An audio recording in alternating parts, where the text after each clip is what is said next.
Ads not read by me, Mary Payne, don't necessarily reflect the views of Pink Shade.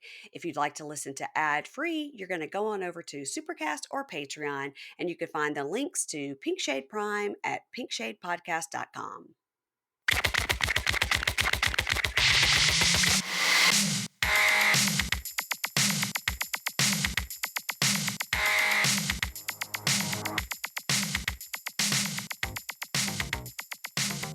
Hey y'all, welcome to Pink Shade. It's Mary Payne here, and you guys, it is Match Me Abroad Monday, and I'm so excited because I have one of the stars of the show, one of our favorites. Listen, we really like everybody on the show except for one person, and it's Susan, you guys. Susan from New York City. Hi, guys. Thanks for having me. I'm so excited. Okay. First of all, we got to see the dog. We got to see Calliope, also known as Moo. We got to see. No, come here, baby. Did Calliope stay there? No. Oh my goodness! There she is. Look. Oh, I think Moo might be in need of a haircut. Or She's going tomorrow. She looks homeless right now. She knows. She's not proud. Look at her. I know. She's such a sweetheart. My parents. Is she a Shih Tzu? No, she's a Havanese. Okay, yeah. She's just super, super tiny. Super, super tiny. She's like 5 pounds. She's just a lot of fur. So if she were wet, she would look like a little squirrel. Yes. I have 2 mini golden doodles, and they are 24 pounds and 17 pounds. And when you wash them, it's not very cute. She doesn't look that great. Yeah. It's been impossible. I just got back visiting my parents and trying to get into a groomer here. It's impossible. There's such a wait list. There's always a wait list. Well, you and I were chatting before, and you were saying that Calliope has been on 42 flights. My dogs have been on 0 flights, and I don't know what kind of terror they would rain around an airplane. So do you give her a little Benadryl? Is she a service dog, or she fits in a bag, so it's fine? She's a service animal, and she is basically her temperament is for anxiety, for mostly anxiety. She's trained for that, and that's what her parents and grandparents and great grandparents are show dogs. She comes from a line of snotty Westminster people, but because she was so small, no, seriously, if you've ever seen Best in Show, yes, ooh, yeah, that's a pretty accurate description of the type of people. Yeah. When we went to go get her, I was like, oh my God. I was with my friend. I said, "You are seeing this, correct? You are seeing this. I am not making this up." But she is a service animal. There's really no benefit in flying with her being service animal other than for me and having a very calm, peaceful little girl. But she's been flying since she's, oh God, I forgot what it was legal. I think she was 11 weeks, maybe 20 weeks old. Yeah, you said she's only 3. I couldn't believe it. Yeah, she's been traveling back and forth during COVID to go to Texas back and forth, and I go to Italy a lot, so she comes to Italy with me.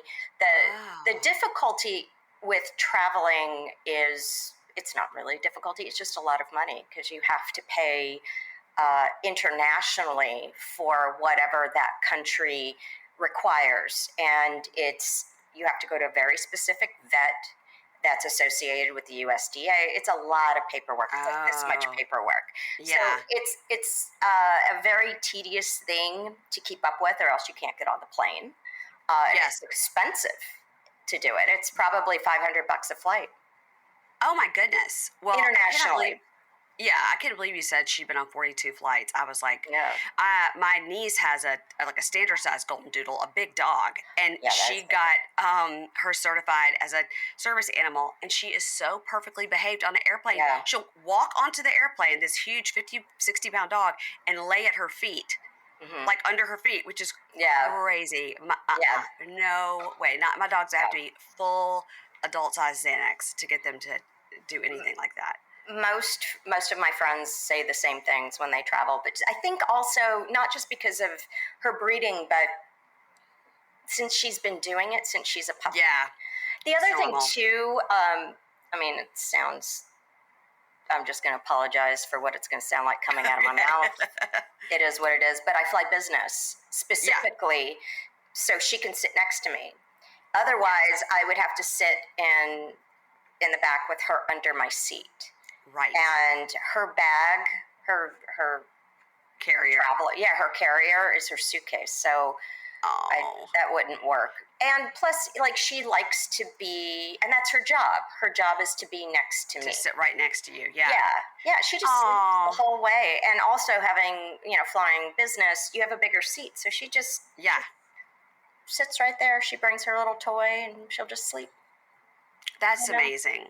I know. I'm getting dragged to death online about bringing her. How dare I? The dog. No, really? Stressed. Oh, yeah. Listen, we drag people for a lot of stuff, but not that. I think that's great. Thank you. Well, I'm also getting dragged for bringing her on the dates and whatever. It is what it is. But she's. You don't even notice her. She's just there. I think it's a good distraction. Yeah. I agree. Yeah. And she just likes being with people. She's a people dog. So, and she's a fun conversation topic. Well, that's what I'm saying. It's a good distraction. Like, if you don't want to talk, you're going to be like, oh, I'm getting a feeling she might need to throw up. I got to go. Yeah, exactly.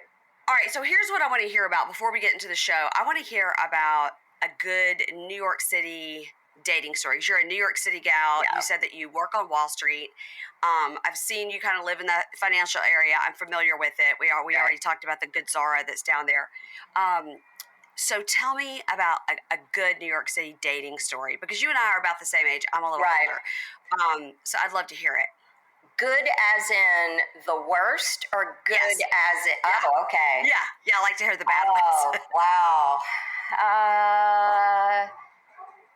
I think my go-to, I would have to say, it was back in the day before Tinder and Bumble, we had a thing here on the East Coast called Lava Life. Okay. Basta. So Lava Life, online dating, met a guy, and back in the day too, since this was so new, it was a big safety thing. I always chose restaurants that were close to me or an area that I knew very, very well. So I chose this sushi restaurant that wasn't far from me, like maybe 3 blocks away. And he proceeded to get hammered on sake.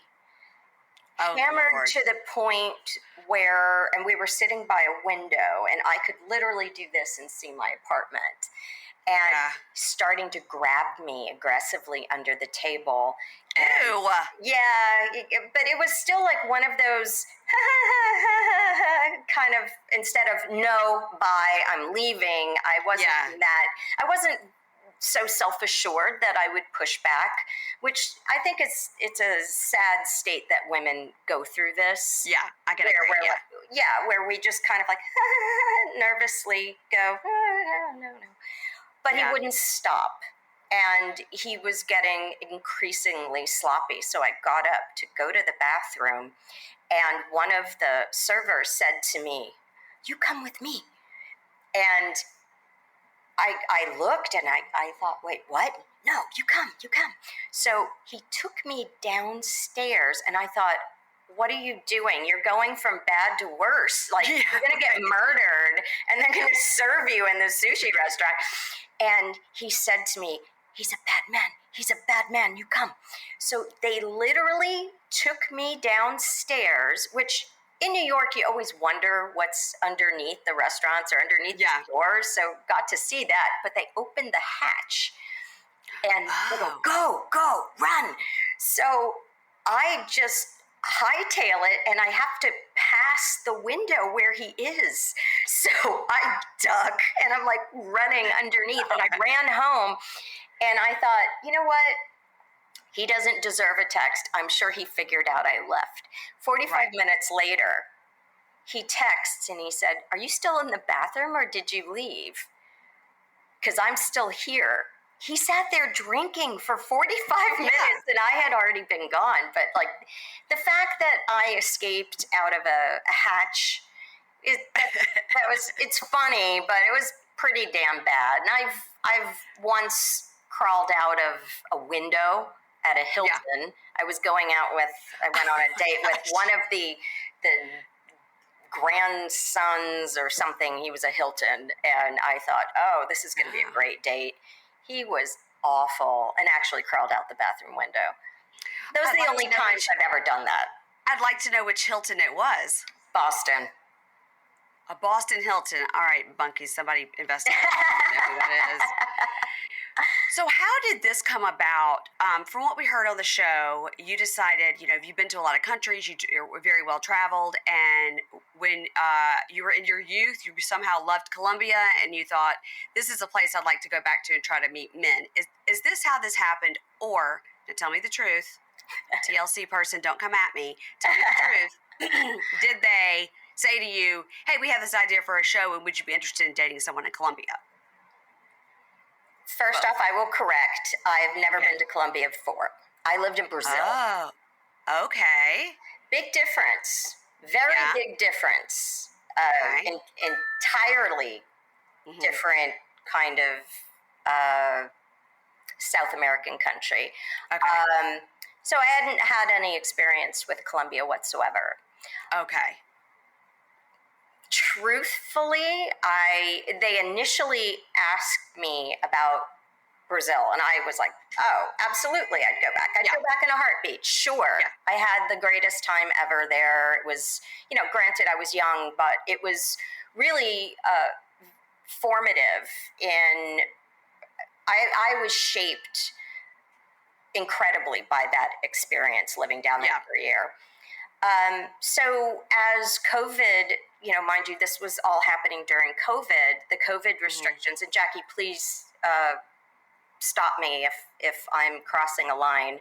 The COVID restrictions didn't allow us to film there.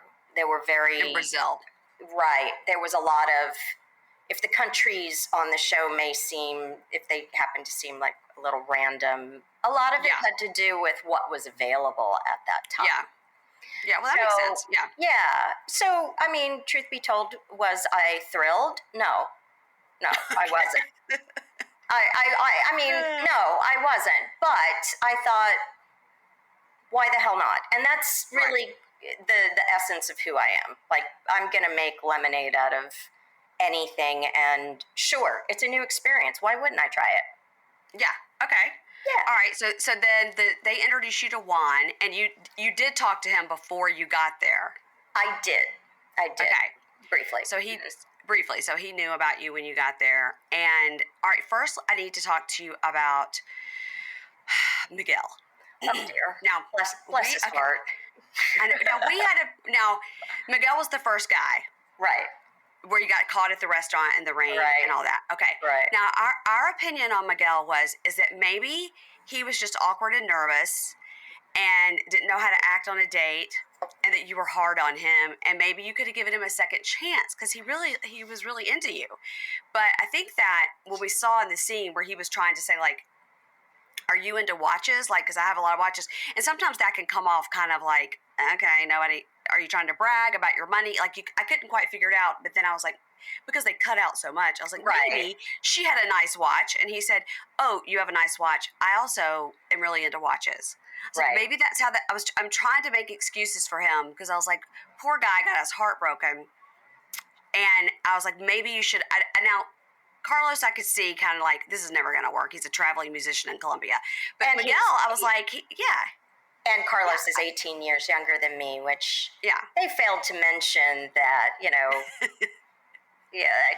I don't know many women my age that would willingly walk into an Ashton Demi situation because it's a recipe for disaster unless you just want a side piece, in which case knock yourself out.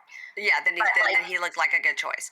Correct. What about Miguel? But what about Miguel? So he seemed nervous. Let me just preface with bless his heart. So okay, bless his heart. All right. So when he walks in, I say, "Hi."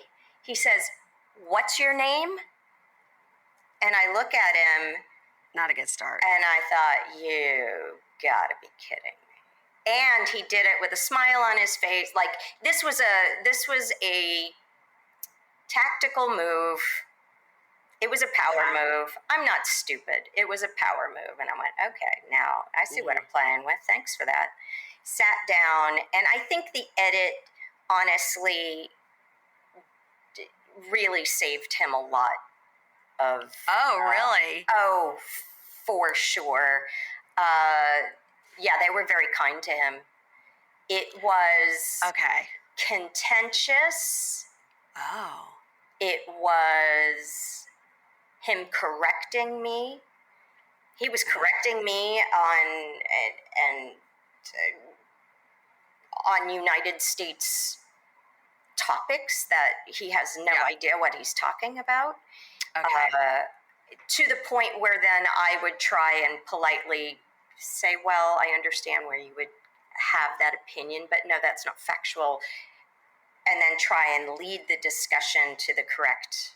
And this had nothing to do with Trump. This was like about the cause of the student financial aid crisis, of which I can speak to because I have a student loan from an institution that gave me a ton of money to study theater and then expects to have the money back. Like that's a bad loan. Like I'm indicative of why we're in the situation we're in, but I digress. But so the conversations just continued to be, I know more than you. He would not allow me to retort. The cutting me off was pretty accurate. Yeah, we saw that. Yeah. The watch, he had a Patek, and he took his Patek off, which is, I mean, he told me, but I knew it was like an $80,000 watch, and you know, he takes it off, and he's assuming I've never heard of a Patek. Right. And treating me like he's used to dating very young girls that know nothing, and he can impress them. Yes. And then unzip his pants and then send them on their way. That's what he's used to. He was not used to somebody who had an opinion, is well educated, and not afraid, and above and beyond, I know who I am, and I know what I'm not. But I tried to make the best of it, and I figured, you know, these poor guys schlepped up almost 4 flights of stairs to set up all these lights and cameras. There's no way after 15 minutes I'm going to say, okay, I'm out, y'all. I'm not going to do that because who knows what could happen. And what the viewers don't see is that I sat there really granted, the eye rolls came later, but I was really, well, I mean, at some point you get pushed to that corner, but like, I gave him every chance possible. And I told him I just wanted like little snack things because I knew that this was going to be unbearable. Him ordering, and people online dragging me because I said men don't ask you out for dinner. He didn't ask me out for dinner. He ordered himself dinner. Do you know what I mean? Yeah. But you could have ordered dinner, but you had, I think you indicated like, hey, let's just get some snacks because like, I don't know you and you don't know me. Thank you. How this goes. And maybe in 20 minutes, I'll be like, yeah, I'd like to get a steak, you know? And that was my game plan. Yes, that was my trying to be a mature in it. And what I did that was really immature. That's funny, given your history of escaping through bathrooms and back kitchens. Yeah, that now you could have been like, I've done this before. Look, we can get right out this window. But I wouldn't have done that. I wouldn't have. I know. But it was interesting when you went in the bathroom and talking to the producer, because what we as reality watchers really love is sort of that breaking of the fourth wall and the talking to the producers like, I know we're in here pretending to wash our hands and stuff, but I'm not I'm not doing this. Yeah. So all right, so that clears that up because the way that it's edited, and I know that, because this is what I do for my job. I know that sometimes the way they edit it is the way they want us to see it. And there's, like on Housewives, they say, well, we've got 15 hours and they showed 12 minutes. So, right, there's a lot in there you don't see. So that's why I was interested in, because to us as the viewer, it seemed like maybe he was just nervous, but you're saying he was like super braggy. Yeah. And he was. And what you guys don't also see is towards the end, and I say to him, this really isn't a love match. I'm not feeling it, but I really thank you. Yeah. That ending did not happen that quickly. I said that, and he said, well, let me drive you home. I need to show you this and that. And no. It continued. Drive me home, no. Well, yeah, I'm not getting in his trunk. And I had said to him, no. And I said, thank you. I really appreciate that. But I'm going to have the bartender call me a cab. Thank you. No. I'll take you. I have my blah, blah, blah car. I'm like, I don't care about it. Yeah. And I got a dissertation on all the cars he owns. Oh, Lord. But yeah, he would not take no for an answer at all. And when the rain came, I ran one way. He didn't follow me. I was sitting there. It was already raining. And he didn't once go, it is starting to rain. Let's get up. Why don't we go sit by the bar? I had white pants on and they were completely soaked from sitting there. And I finally looked over at the producer and I was like, can I get up, please? I'm getting soaked. And then it went. Chad really could have used some microdose gummies to calm his ass down. Because Chad was a freaking nervous, sweaty wreck. Yes, he was. Indeed. Definitely had some major anxiety, and he may not have even known he had this anxiety until he left the country. But the microdose gummies can really help with getting your mind off that hamster wheel and be present in the moment where you are in Colombia to meet your future wife. And I have told you guys this. I bite one of those microdose gummies in half every night before I go to bed. Producer Inger has told me that she takes 2. She and I are a different kind of person. So you have to know what works for you. You don't start off with the 2. Nobody tells you that in the instructions. You bite it in half. Build up. Yeah, you got to build it up if you want to. Or for me, just the half works. And then it kind of helps my mind calm down so I don't get in the bed and think like, oh, shoot, I forgot to send something to Keisha. I forgot to do this. I forgot to do that. Yes. So important meme I needed to send you earlier in the day that I forgot. It really does help calm my mind. And so this is what I would recommend for Chad because, man, oh, man, that guy was stressed. He was stressed. Indeed. So microdose, like I told you guys, is available nationwide. They will ship it to you nationwide. And if you want to learn more about it, it's THC microdosing. If that's what you want to learn more about, you can go to microdose.com and you're going to use code PINKSHADE. You'll get free shipping and 30% off your first order. They have all sorts of stuff there, guys. It's not just like one thing. They've got flavors. They've got different strains for different specific things that you want to address. So you're going to go to microdose.com and use code PINKSHADE. You're going to get free shipping and 30% off, which is a lot. Links can be found in the show notes. But again, microdose.com and code PINKSHADE. And I really hope that Chad goes to that microdose.com and get some before his next cross country trip. Send him the direct link. Yes.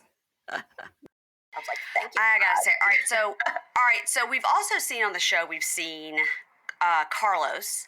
Yes. Now he was younger, and he was sort of like he's like a Indiana Jones. He was dressed like Indiana Jones. I know.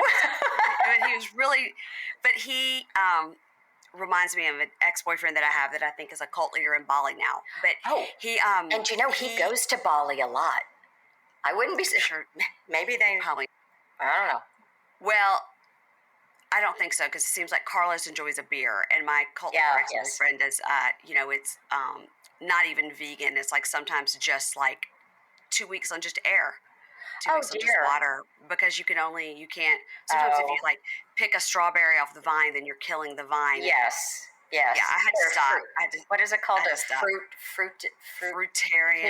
Fruitarian. It has to fall off the. Yeah. It has to fall off.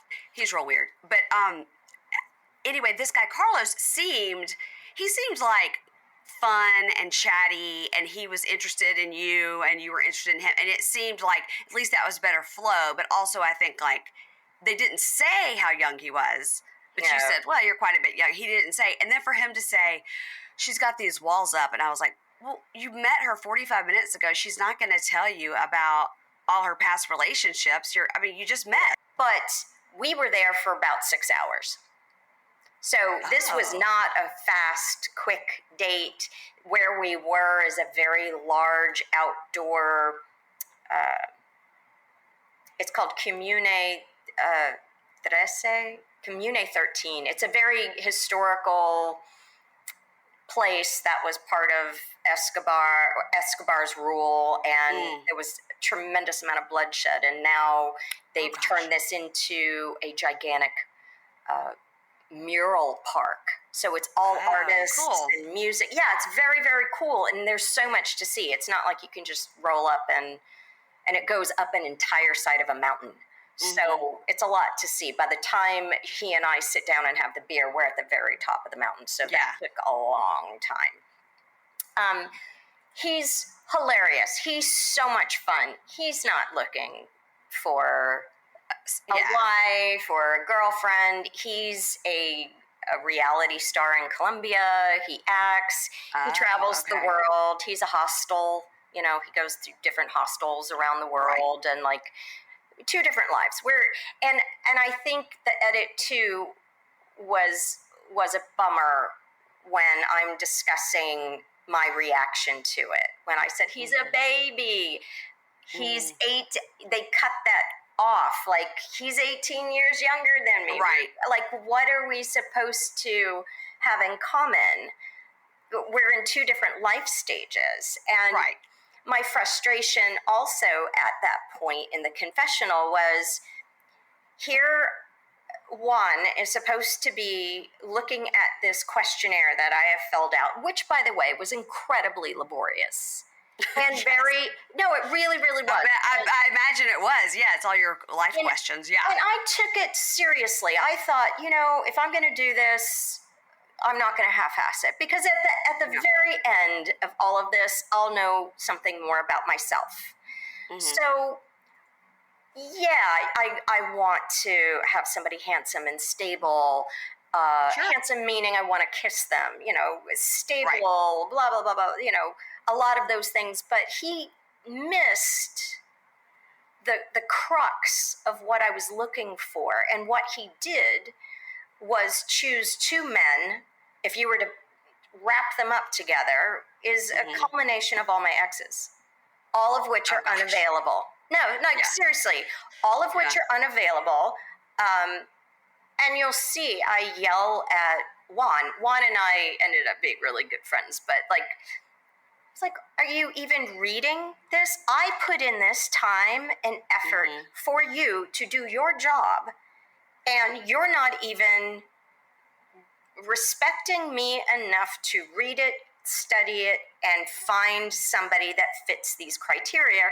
Instead, what you're doing is picking the top 3, and then just, we've gone from an asshole to a young kid. So, right? Yes. How does that benefit me? I've already dated these people. I don't understand. Oh, yeah. Totally. You know what I mean? Yeah. Like, so there was my frustration with it. And I'm sorry, I went off on a tangent, but my point was that, I didn't mean that. My point was that for them then to say that my walls are up. Right. How are my walls up? I'm here. I went on the date. I'm doing the work. I cannot tell you if I had a dime for every time I said, I'm doing all this work. I did all the work. You're the matchmaker. Right. You suck. Right. You need to think about a different career choice, my friend. And I said that to him over and over too. Like, you need to really rethink your ability to do this job, because I could do a better job on Tinder. And I have to tell you that we watch a lot of matchmaking shows. So we watched this one. We watched Indian matchmaking. favorite show. That is Jewish really matchmaking. good. Both of those, really good. Yes. And so we cover those over on our Patreon and Supercast. And it's interesting that these matchmakers and then the ones that we're seeing on this show all say something super similar, which is we're going to give you what you think you want, and then we're going to give you what we think you need. And on Indian matchmaking, of course, Seema Auntie, her whole thing is you will not get 100%. You will only get 60 or 70%. And every single person is like, well, no, I need 100%. And she's like, you will not get it. You will not get it. Remember, you're not marrying the hair. You're not marrying the job. You're not marrying the height. By the way, the hair thing is a joke. That is not. It started as a joke, and sadly, that 99.99999% of the world does not know who I am, and that's just been a running joke, especially in New York. It's a running joke. It's oh, I've got a friend. Yeah, does he have hair? It's just a running joke, and it doesn't play. If you're over 40, if a guy's over 40, chances are 50-50 he's got any hair. So, and on Jewish matchmaking, the one girl is like, has to have this certain hair, hair. And Aliza, the Jewish matchmaker, is like, all right, so the first person she sets her up with is totally bald. She's like, if you don't want to go, you don't have to go, but I think you should give him a shot because he has everything else. He just doesn't have a full head of hair.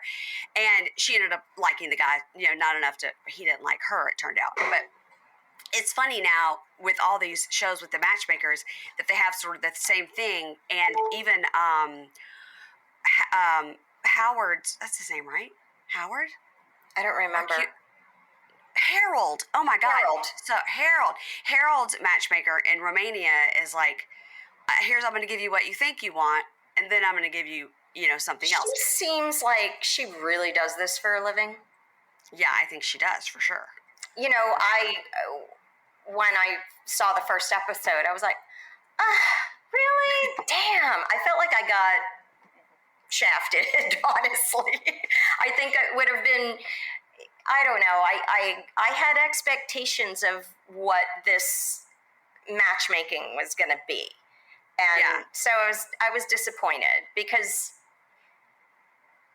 like I said, at the very least, if I didn't match with anybody, I then would walk away with a better understanding of myself and maybe what I was looking for that I didn't realize. I don't know.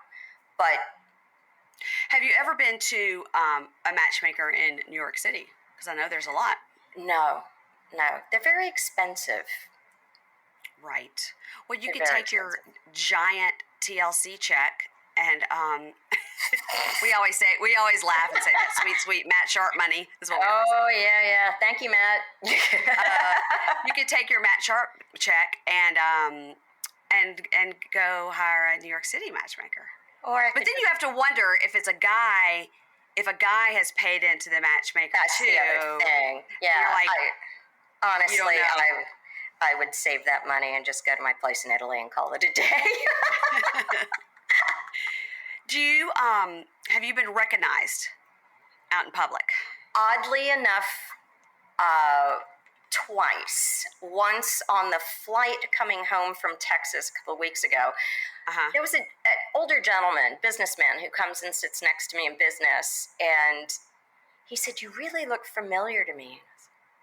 I didn't even think, I think I block it out that I'm on the show. Just, it seems like it was so long ago, and it's very surreal, to see yourself on TV, so I just kind of disassociate. He wouldn't let up, and finally, I just figured he lives in Manhattan, so maybe we had friends in common. I don't know. Right. You're on that show. I was like, shh. And then somebody posted, a friend of mine took a snapshot. Somebody in my building here recognized me. Oh, we have a celebrity. Yeah. She put it on Twitter. Oh, that's funny. And I was like, thanks. I don't know if you watch any of the Real Housewives, but when Real Housewives of Potomac came on, which is based here. Oh, yeah. The first season 1, episode 1, and I'm always like, all right, I'll give it a chance, right? And we cover all these shows, but it's sometimes with the new Real Housewives, you don't know if it's going to last. You don't want to get, involved. Right. I was like, I'll watch it because it's in my area. So I'm watching it, and Candace Dillard comes on with her husband Chris, and I was like, that's Chris, the manager of Myron Mixon's that's in the building where I worked. And so I was like, I didn't know, and they were in another restaurant owned by the same restaurant group where Chris Bassett always said he owned that restaurant. He did not own that restaurant. He was the manager. Oh, wow. And I even saw the owner one time. I go, confirm to me, does Chris own this restaurant? He goes, no. I said, well, he says it on TV a lot. And he goes, I don't care. But so I went in there the next day to get my Diet Coke, because if you worked in the building, they just let you come in the back of the restaurant and get your Diet Cokes, That's nice. I was in there it was really nice. So I saw him. I go, Chris, I saw you on TV. He's like, oh, yeah. And then as the seasons went on and everything, I would go in there and he would show me, like, here's what happened at the reunion. And he would stuff he wasn't supposed to tell me at all. Right. But I would keep it under wraps until it aired. But it is funny, something like that. You're just watching it on TV, and I'm sure whoever's in your building is like, wait a minute. Do you know one thing that really upset me, and nothing really, let me just preface, it takes a lot to piss me off. So I take all of this with a grain of salt. So that was a hyperbolic use of the word upset me. Somebody had said on Reddit, and of course my friends, they police it for me. I'm sure they're responding on my behalf, so I don't have to. I would never go through that. I mean, Reddit is really something. That's a suicide mission. I wouldn't do it. It's not worth it to me. But I'm not TLC's demographic, and I get that, and I'm sure. Oh, you're wrong. You're wrong about that, because everybody. I would say our listenership is women. We always say ladies of a certain age. I even have it on a sticker right here. I even have it on a sticker right here. Ladies of a certain age right here. Oh, that's amazing. That's our demographic. It really is, women, 35 to 65. I mean, a lot of women our age watch reality TV, whether it's Housewives kind of crossover into true crime, kind of crossover into Love After Lockup, into all the 90-day shows. And when this show came across the radar, I immediately wrote to my TL person that I get the 90-day stuff from. I was like, I'm so excited about this show. It's a new show. It's Matt Sharp. We know it's going to be great. I gotta talk to the cast. Gotta get the screeners. And she was like, yeah, it looks great. And then as it was going, and then because Stanika is from my hometown in Mississippi. Oh, no way. That's so cool. Yes. She is such a love, by the way. I met her when we were doing pickups when she happened to be here in New York in the studio. She's a really nice girl.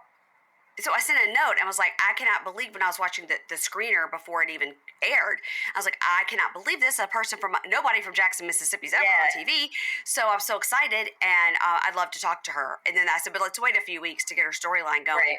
And then Natalie reached out on Instagram, and then you reached out on Instagram, and I was like, oh my gosh. And I've been telling everybody. I've been telling other podcasters. I've been telling people. Oh, that's cool.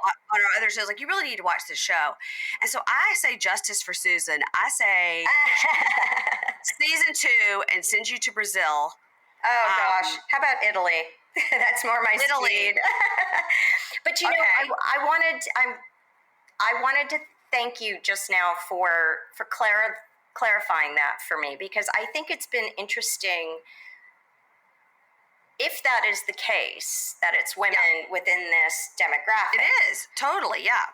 Then I find it interesting, the labeling that I'm getting from I'm a snob, I'm this, I won't curse, but Please curse all you like. It doesn't matter. Oh, I'm a fucking bitch. I'm a spinster. She's destined to be alone because no one's good enough for her. She should be, this I get a lot, she should be lucky that these guys showed up. And oh my God!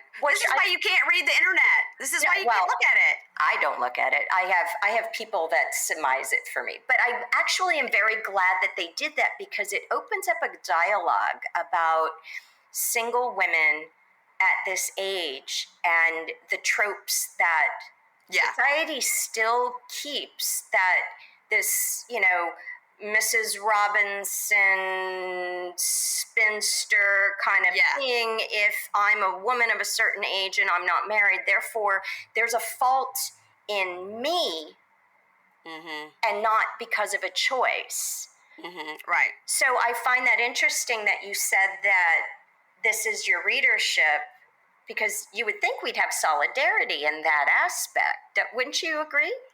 Yeah, but you can't take what trolls on the internet say. For sure. Because if I did, I would be in a puddle on the floor every day. I mean, really, you have to take it with a grain of salt. And also a lot of these Reddit things that go way down these rabbit holes. Now, sometimes if you need to know something, it is interesting to go to Reddit. Oh, I can imagine.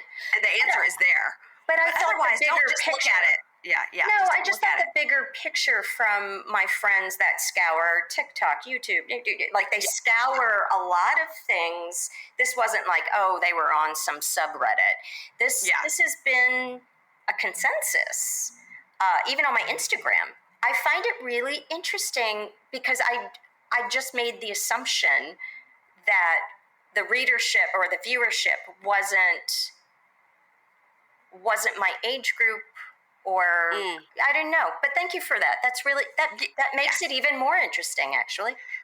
Well, I think that, and we say this a lot at other podcasters that I talk to, you have to really think about the percentage of people that will go to Reddit or Instagram or TikTok to make comments on something. And then if I look at the number of people that listen to the show versus the amount of people have made these comments, it's like less than 0.0000001%. So you have to say, okay, I can't let this one negative review hurt me. Oh, I've been called old. I've been called communist. I was communist? Communist. I was called a pedophile. I was called because I let my son read a book that was in his school system. I was called a wine box beltway liberal. I was I was like, I would never drink box out of a wine. Drink wine out of a box? How dare you? So it's just like, you get this, and then you're like, that's funny. Like that one I posted, I was like, that's just funny. So you have to really like, all right, the amount of people that have watched the show, millions. The amount of people have made those comments, maybe 20. So take it as a percentage, and you're like, oh, I'm good. I still have an A. If it's a class, I still have an A. People are watching, and people are watching the show. And I even saw somebody on our one of our Facebook groups wrote just this week, like 90 Day, the new season that of course we're covering. We never stop covering it. We love it. Somebody said a lot of the stories this current season are really sad or people that obviously have some trauma and are, it's like, and they're like, oh my gosh, these stories are so sad. Like, if you want a more lighthearted show, you got to switch over to Match Me Abroad. And so I'm like, watch both. We're covering both. Watch both. So I think this show, I think that what I would really like to see for this show as somebody who's I would love to see a season 2 where if people didn't match, or they did match but now it didn't match, to bring new people, but also bring some of the season 1 cast. They do this on Jewish matchmaking and Indian matchmaking. They bring them back. No, they bring them back for like 2 episodes, but then you're like, and then you don't know where they went, and you're always at the end like, it's the end. We didn't find out what happened to this person. I would love to see sort of that, like bring somebody back for a couple episodes, weave them in, or have the people that were on season 1 sort of giving advice to new people. Yeah, like consult. Like do a consulting thing. Yeah, like they do on Bachelor. Yeah. Yes. So actually, I think it's great. I think the show is really great, and I feel like the more that goes on, I hope you don't fire Juan. I hope he puts you on some more dates. You'll have to see. Oh no! But I'm glad. The screener, but I haven't watched it. No. As a matter of fact, I think one of the most delightful parts of my story is watching my relationship with Juan. Okay, good. From my perspective, then again, I haven't seen. You probably have seen more than I, but like, it was a very, very sweet story. Like how he and I became more like brother and sister. Okay. So I was gonna say, are you dating Juan? Is that what you're trying to tell us? Oh God, no. He's cute. He's cute. He's nice. He's so sweet. He's He so might sweet. he might be married. I don't know. He said he had those No, children. he's not. He's not. He's a lovely guy. He really is a lovely guy. Actually, Did you meet Natalie when you were in Columbia? no, She was they there kind of too. kept us apart. We were in the same hotel. I get it. They, want to keep apples. Let me ask you about that hotel. Sure. When you checked in, this is what I do. I take a screenshot and then I research the hotel. I was like, this hotel looks super nice, has a rooftop thing, looks really, really nice. I was like, this hotel is $125 a night. Well, I can't speak to what it is now, but when I was there, they had only been open a couple of weeks.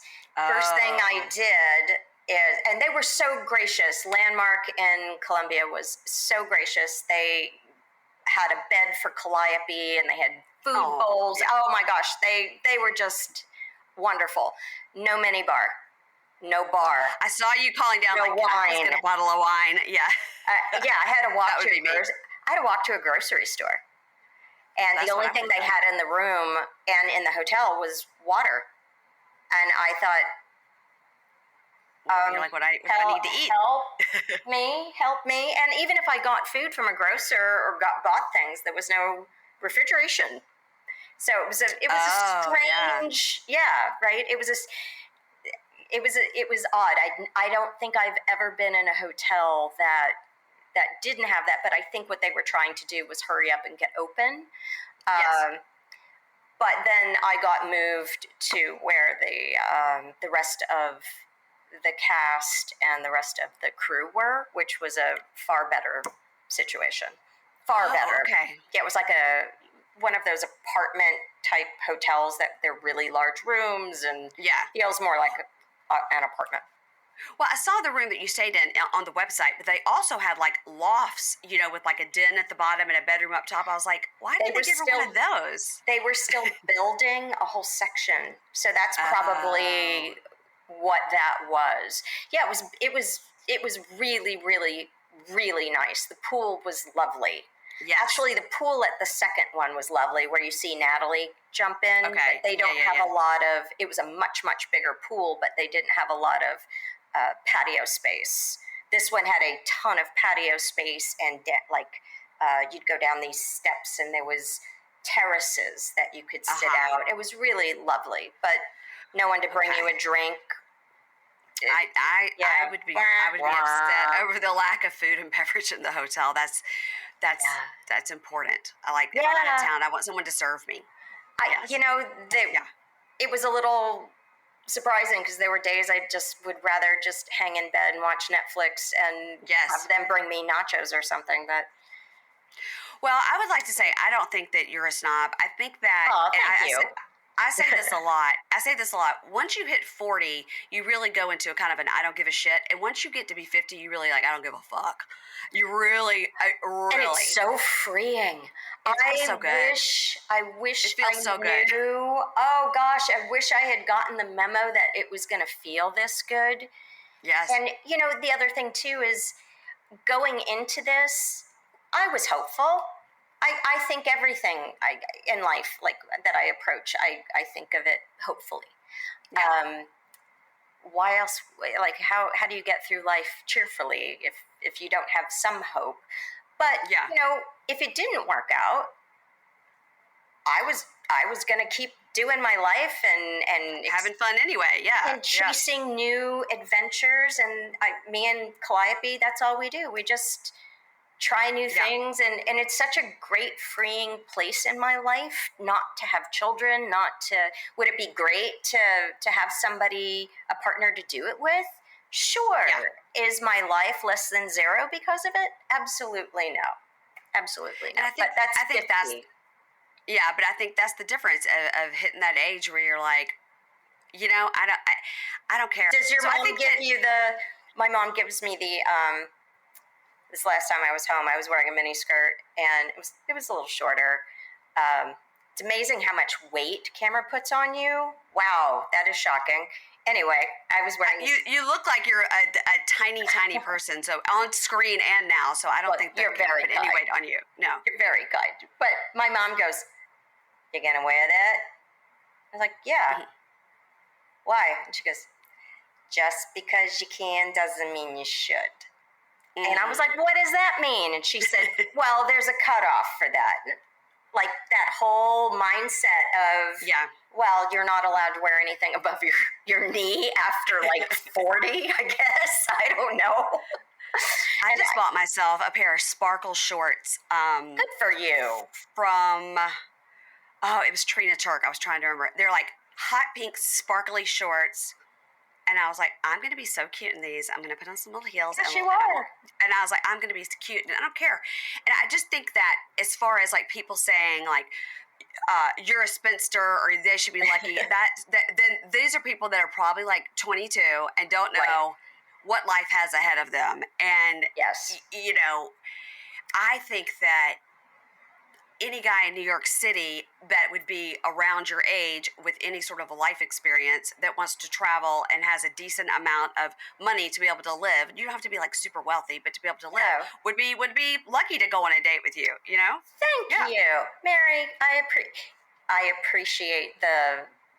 appreciate that compliment. That's really, really sweet. Yeah, absolutely. I think that's ridiculous. And I want you to really think about what I said about the percentages.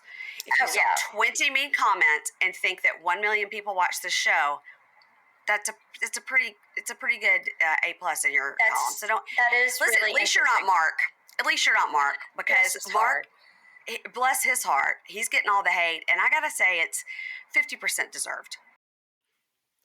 So, since Chad lives on 8 acres plus the 4 acres of his mother, I was thinking, Keisha, he could use some fast growing trees. Yeah. Okay. Now, this is a new sponsor is Fast Growing Trees. And a couple of weeks ago, I got my new trees. It's 2 Colorama Scarlet Crepe Myrtles. Ooh, okay. So basically, they're crepe myrtles. When they bloom, the leaves red. are like a kind of a burgundy. Okay. And they came and they're like 4 feet high and they've been planted. I'm not going to pretend like I planted them. Okay. Let's be honest. But the guy that does landscaping planted them. And a matter of fact, before I did this podcast, I went out there with the dogs and I was watering my 2 trees because I put one on each side of where the fence is. And I'm an instruction follower, which is great for me. They came with very precise and easy instructions. So I've been out there taking care of them. I planted them exactly like they said. Mhm. I've been watering exactly like they said. And I'm going to be a fast growing trees success story. They look great. I'm very excited about them. So I love fast growing trees because I found the trees I was looking for. Like I said, you go in, you type in your zip code and what you're looking for, and they will tell you, like direct sun or whatever, and they will tell you exactly what they recommend. Like you narrow it down. Are you looking for trees? Are you looking for plants? Are you looking for bushes? Are you looking for like little flowers to plant? Whatever it is, they have it and they'll recommend exactly for whatever your growing zone is for your zip code. They're not going to send you a tree that's like not going to work. So that's something great too, because I know nothing about nothing when it comes to this stuff. And I was looking for a great price and I found it. And you will too. With Fast Growing Trees 30-day Alive and Thrive guarantee, you know, everything will look great fresh out of the box. And within 30 days, if not, they're going to honor their guarantee and everything's going to be fine. Nice.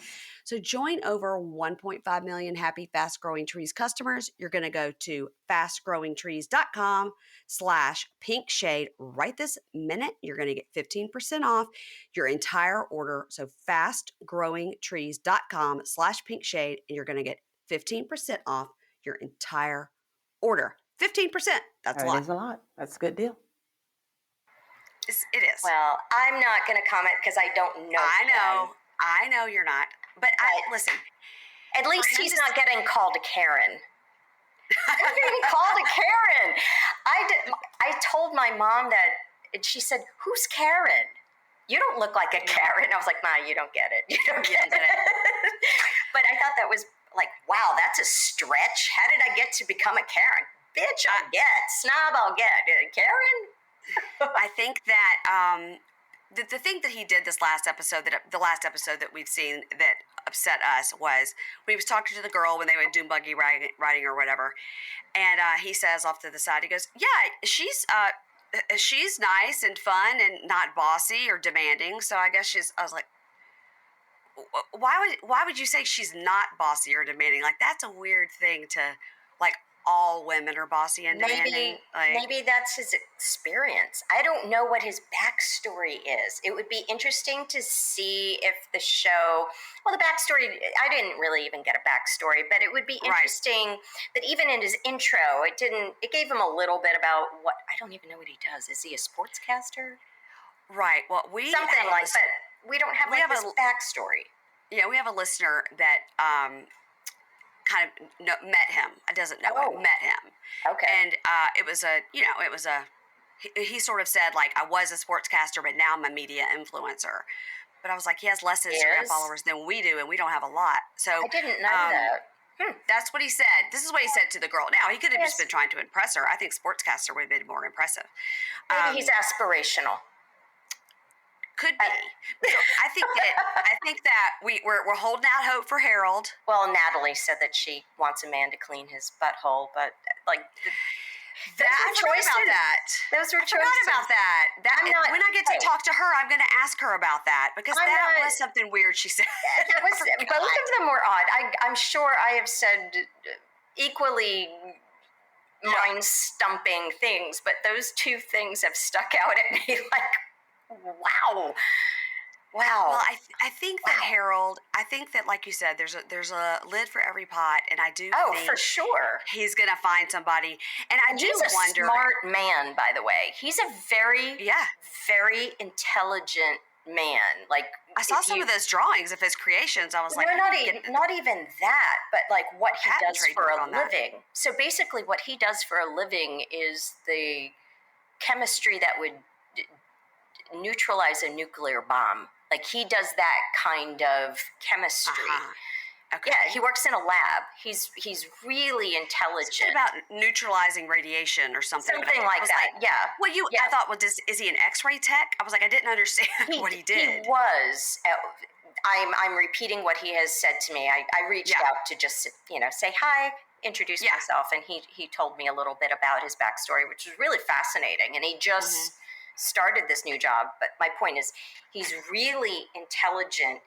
I think his awkwardness was just, I don't think it was necessary to kind of like focus on the autism, but I think it's great that he mentioned it, because had he not, you would have just thought he was quirky. You know what I mean? And then people would speculate, and you don't want people to speculate on what somebody's got going on. You'd rather just put it out there. I did love his mom coming to visit, and he was showing her around the apartment, and he was like, "Here's my bedroom," and it was like the bottom of it was a bunk bed, but he'd taken the top bunk off. I was like, "Oh my gosh!" But this wasn't his first apartment. Yes. Bless his heart. Like I know. Good for him getting a lot of people. And he moved away. He'd moved 5 hours away. Yeah. Good on him. I do hope that the girl that he meets this coming week that we see the clips of, he's like, I like Star Trek. And she's like, have you been to Comic-Con? And he was like, I met William Shatner. And she's like, what? So I was like, okay. I was like, that's really cute. I hope that'll be the girl for him. I just got little goosebumps.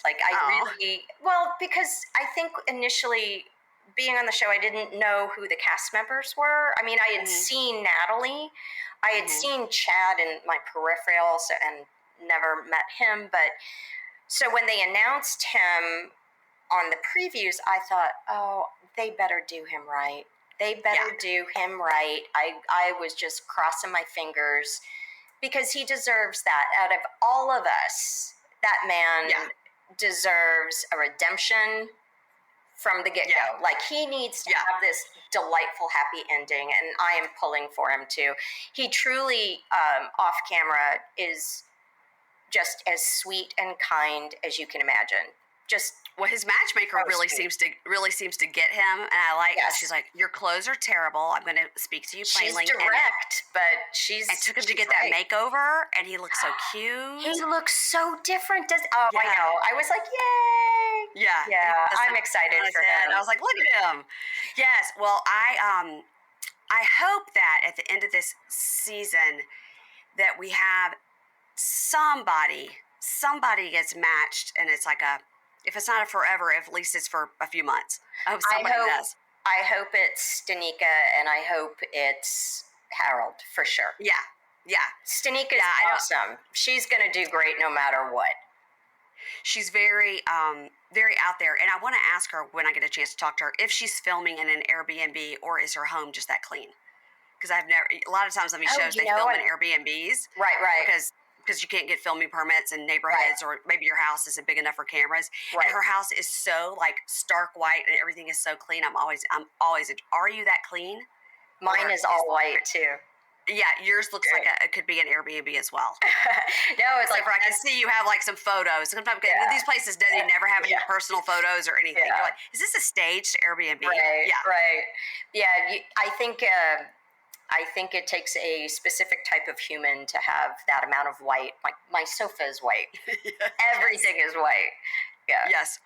We're in the midst of getting a new sofa for our basement where it's like, my husband sits and my son sits and they watch sports and all that. And we're doing like this built in and all this stuff. Oh, fun. And the interior designer comes over and she's like, so here's this couch I'm thinking of. She's like, the problem is it's sort of a light gray. And I was like, everybody's getting older now. I was like, yeah, I think we gotta stick with like a navy. Yeah. I'm not quite there. I love having leather because I spill stuff. Calliope sleeps on it. Like I can just sponge it off and call it a day. It's awesome. I know you said I can't believe. Let's go back. We'll end the way we started with Calliope. Okay. She's only 3, but the way you made it sound on the show was like she's been my lifelong companion for 14 years. So did you have another dog before Calliope? No, and the answer to that is I always wanted to have children. And I did want a dog, but living in Manhattan and working the hours that we did, I felt like that would be cruel. And for me to have a dog and then pay somebody to take care of the dog, to walk it, I mean, that in and of itself is $600 a week to have somebody walk them twice a day, and if you're going to be late, have them in daycare. Like it's a whole to do, and that defeats the purpose to me.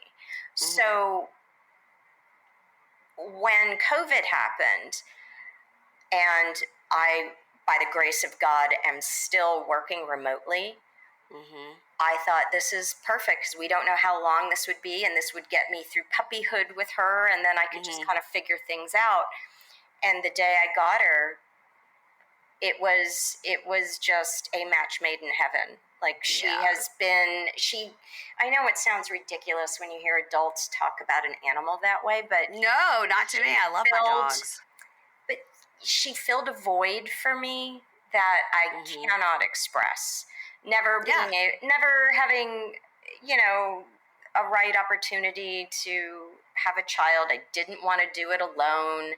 There was a lot of, I had all this love. I didn't know what to do with it. Yeah. And so, I was dating somebody. COVID happened. He moved away, and I thought, this is perfect. So all that love goes to her. And perfect timing. And it comes back 90-fold for me. Yes. Am I obsessive? No. I mean, I am, but I'm not.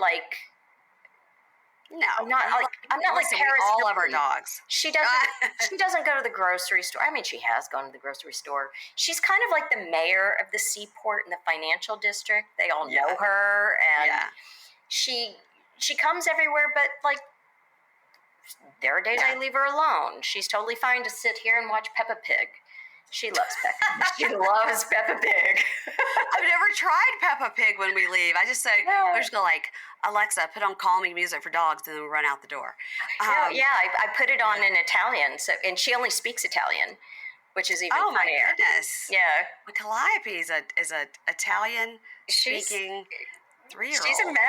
She's a mess, but she's great.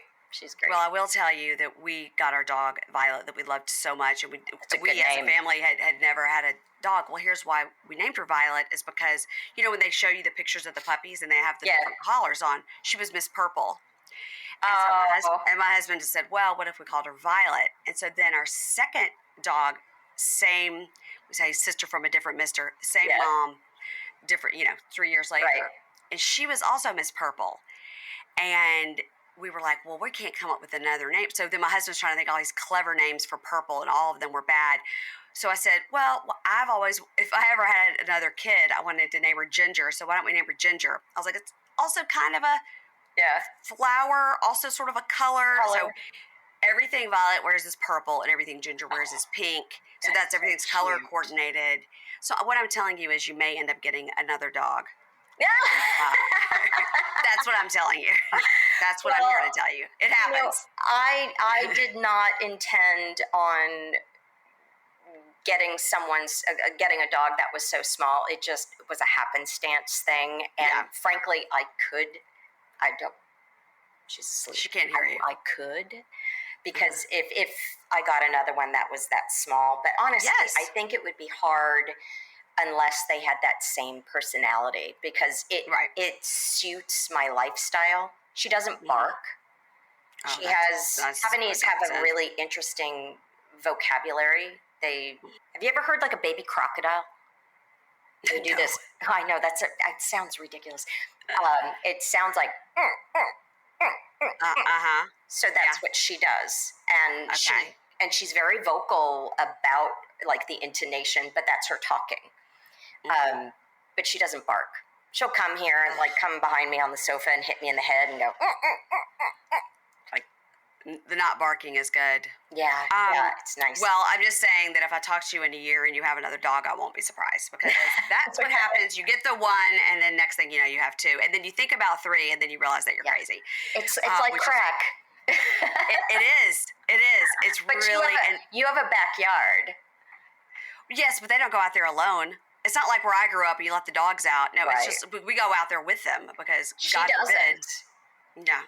She does potty pads, because there's no way in hell I am rolling out of bed when it's snowing to stand there and go pee. Yeah. Pee. I'm not going to do that. And she's so small. It's like nothing. Oh, I love it. Yeah, I know. Potty pads are. Yeah, that's really nice. It's really nice. And she makes small potties, so yeah. Aw. Right. Well, listen, tell everybody if they want to follow you on social media, if you want people to follow you on social media, tell them where they can find you. I guess you could just look up my name, but it's Elfkin World.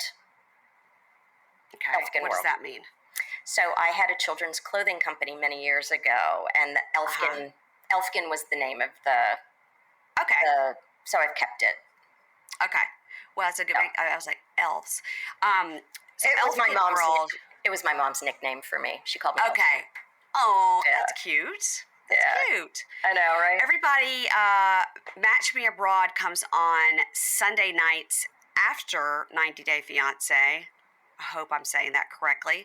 And we cover it every Monday. I cover it with Keisha from the Libra Lounge with Keisha, and we are loving it. We're loving everything about it. We hope there's a season 2. We hope Susan comes back and goes to Brazil or Italy. And we've got high hopes for Harold. Yes. High hopes for Sanika. Yes. Jury's out on Natalie. I hope that she comes out of her shell, because she's so gorgeous. Not that means anything. She is a pretty girl. You can be in your shell if you're gorgeous or not. And then, of course, Chad we haven't met yet. So we're meeting him this week. So Jury's out on Chad. But everybody, make sure you're watching Match Me Abroad over on TLC. And it's very good to meet you. Don't hang up, but I'm going to hang up. Thanks for having me.